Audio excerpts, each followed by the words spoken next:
Bismillahirrahmanirrahim. Assalamualaikum warahmatullahi wabarakatuh. Perkenalkan, nama saya Aldi Yoga Pratama dengan NIM 211501019 dengan rekan saya Dino Setiawan Prayogo dengan NIM 211501017. Di sini saya akan mempresentasikan dokumen analisis dan perencanaan sistem informasi toko sepatu voli.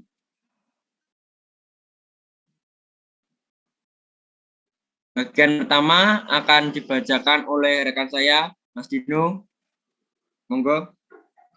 Untuk bagian 1 adalah analisis permasalahan dan penentuan solusi. Yang pertama adalah deskripsi kasus pengembangan sistem. Toko kami menjual sepatu voli dan peralatan olahraga voli lainnya seperti bola voli, net voli, deker lengan, deker kaki, kaos, dan masih banyak lagi. Dalam menjalankan proses jual beli, toko kami membeli sepatu dan peralatan olahraga bola voli dari pabrik-pabrik ternama yaitu Mizuno dan ASICS. Hal ini dilakukan karena kualitas dari sepatu yang diproduksi pabrik tersebut sudah berstandar internasional. Untuk penjualan toko sepatu bola voli, kami menjual secara langsung dari toko. Langkah pertama, pembeli datang ke toko kita dan memilih sepatu yang dia sukai. Selanjutnya, pembeli menanyakan ukuran dan harga sepatu tersebut. Jika sepatu yang dipilih ada ukurannya, pembeli bisa melakukan transaksi pembelian secara langsung di kasir. Jika sepatu yang dipilih tidak ada ukurannya atau habis, pembeli memiliki dua opsi, yaitu membeli model sepatu lain yang ukurannya sesuai keinginan pembeli atau menunggu barang datang lagi. Jika membeli di toko kami akan mendapatkan bonus berupa tas atau kaos kaki. Indikator perlunya pengembangan sistem. Yang pertama, toko kurang terkenal. Kedua, adanya keluhan pada pelanggan. Ketiga, kurangnya karyawan. Keempat, biaya operasional yang tinggi dan kurangnya interaksi pada pembeli.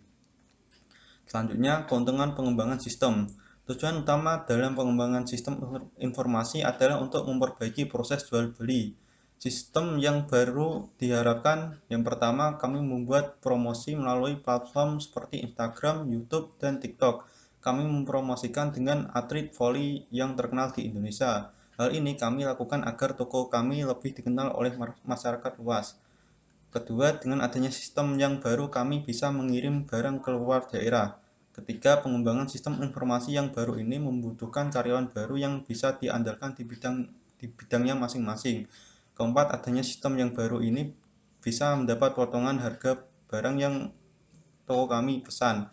Yang terakhir, dengan adanya sistem informasi ini membuat interaksi pembeli dan penjual lebih akrab dan aktif untuk bertanya tentang barang yang akan dibeli.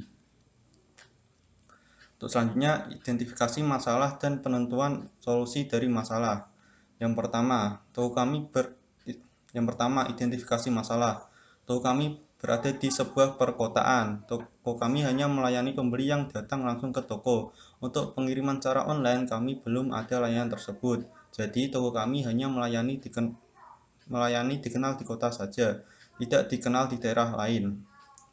Untuk solusi diusulkan sistem informasi yang baru dikhususkan untuk menjual barang secara online. Hal ini dapat membuat toko kami menjadi lebih dikenal oleh masyarakat daerah lain. Kebutuhan fungsional. Pembeli dapat mengakses web toko kami. Di dalam web sudah disediakan fitur untuk membeli barang yang kami jual. Di dalam web juga ada informasi tentang toko, barang, dan promo. Untuk kebutuhan non-fungsional, sistem dapat menampung 1000 data informasi. Selanjutnya, seringnya ada keluhan dari pelanggan, entah itu keluhan tidak membuka cabang, barang yang tidak ada, tidak bisa pesan secara online, dan masih banyak lagi. Selanjutnya, dibuatnya suatu fitur yang bisa menampung keluh kesah dari para pelanggan. Salah satu pengguna sistem adalah admin. Admin memiliki salah satu tugas untuk melayani berbagai keluhan pelanggan. Sistem mampu menerima 1000 pesan aduan. Untuk selanjutnya, biaya operasional untuk menjalankan proses jual beli sangatlah besar. Solusinya adalah dibuatnya laporan mengendalikan biaya operasional. Untuk fungsionalnya adalah menabung dan meminjam ke bank. Untuk keempat, kurangnya karyawan untuk melakukan proses jual beli. Dengan dibuatnya sistem informasi dapat menutupi kekurangan karyawan. Dengan adanya sistem informasi, karyawan akan dibagi tugasnya. Ada petugas gudang, admin, tim marketing, tim packing, pembeli. Jadi karyawan akan di toko dikurangi untuk mengurus sistem informasi. Untuk selanjutnya, kurangnya interaksi dari pelanggan. Hal ini mempersulit evaluasi pada toko kami. Dibuatnya fitur pengukuran rating dan alasannya memilih rating tersebut. Pelanggan bisa memberi rating sesuai kenyamanan pelanggan. Pelanggan dapat mengakses web toko dan memberikan rating dan alasannya sesuai kenyamanan pelayan. Sistem dapat menampung 1000 rating yang diberikan pelanggan. Untuk bagian 2 adalah analisis rekrutmen sistem. Di sini ada rujukan dokumen operasional. Yang pertama, peraturan kerja petugas gudang, peraturan kerja karyawan, peraturan kerja petugas kasir, peraturan kerja admin, peraturan tim marketing, dan peraturan tim packing. Untuk selanjutnya, list pengguna sistem informasi. Untuk penggunanya adalah owner, manager, petugas gudang, admin, tim marketing, tim packing, dan pembeli. Untuk selanjutnya adalah interview manajemen. Yang pertama adalah owner. Apa saja yang bisa membuat bisnis makin maju dan besar, mengetahui etika tentang berbisnis dan strategi yang bisa membuat bisnis semakin maju dan besar, membuat struktur dalam bisnis biar tertata. Untuk selanjutnya, manajer. Bagaimana cara mendelegasikan tanggung jawab dalam tim? Jawabannya adalah kemampuan mengidentifikasi dan memahami anggota tim biar dapat mendelegasikan tugas untuk membangun tim yang efisien. Selanjutnya, petugas gudang. Apa saja yang dilakukan petugas gudang dalam bekerja? Jawabannya, mendata keluar masuk barang, menyusun barang sesuai ketentuan, dan memilih barang, menyesuaikan data produk yang akan dikirim. Selanjutnya, admin. Kenapa admin harus mengetahui tentang perusahaan atau bisnis ini? Jawabannya adalah karena admin harus sigap, detail, dan teliti saat mengurus segala berkas, membuat laporan, dan pengaturan keuangan. Selanjutnya, tim marketing. Bagaimana strategi saat menjual barang? Jawabannya adalah saat ini banyak orang bermain platform atau media seperti Instagram, WhatsApp, TikTok, dan Shopee untuk mencari barang yang akan dibeli. Marketing harus bisa digital marketer. Selanjutnya adalah tim packing.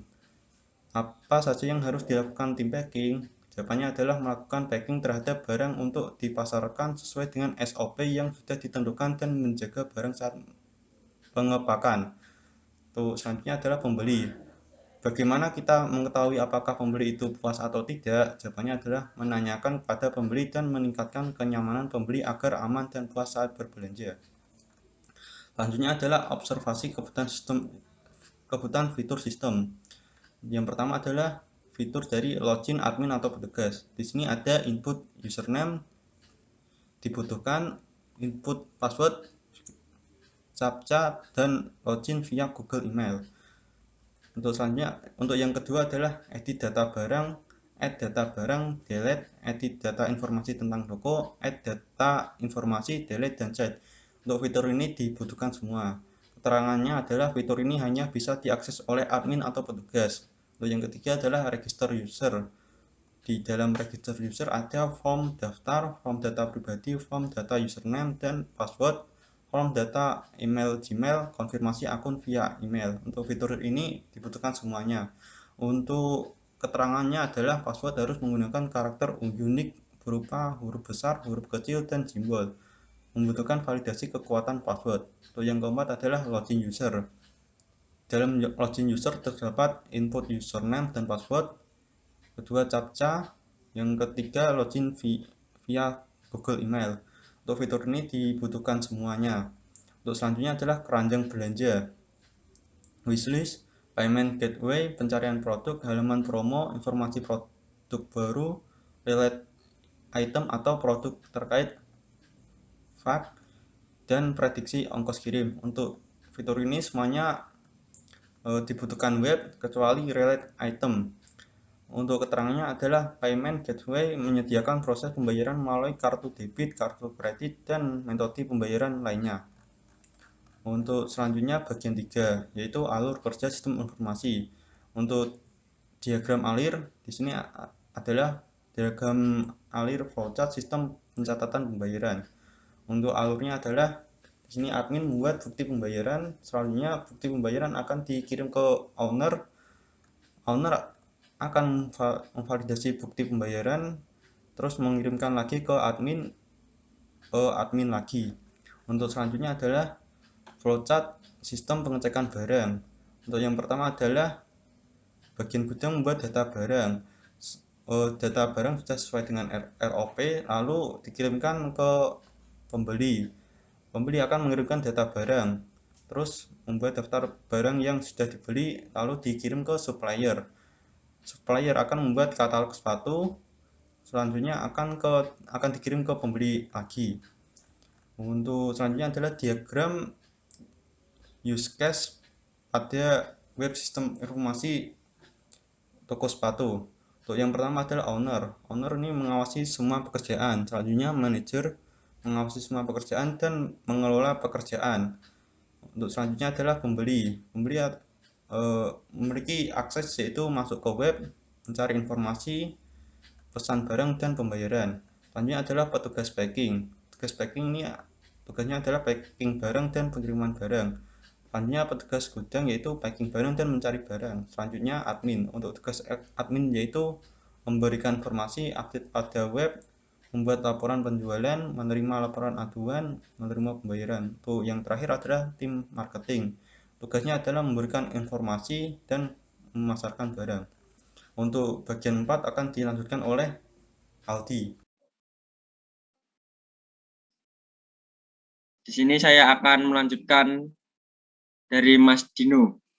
Bagian 4, desain user interface. Interface login. Di sini ada email, password, dan tombol login. Interface register user. Di dalam user terdapat daftar, nomor telepon, atau login menggunakan akun Facebook, juga bisa Google. Interface home. Di sini di menu beranda terdapat barang-barang contoh sepatu voli, bola voli, dan baju voli.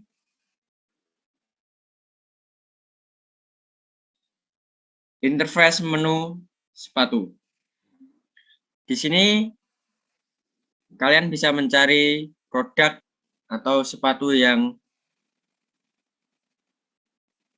bagus atau bisa dicari di cari produk tersebut. Di sini juga ada Mizuno, Asics, dan berbagai macam sepatu lainnya. Untuk ukuran ada di sebelah samping. Kalian bisa mengklik ukuran berapa, size berapa, dan menanyakan tentang apakah produk masih ada atau tidak. Interface menu pembelian sepatu. Di sini puncaknya untuk pembelian terdapat warna, harga, ukuran atau size, dan jumlah yang dipesan. Beli sekarang untuk membeli dan tambahkan ke keranjang untuk menyimpannya terlebih dahulu.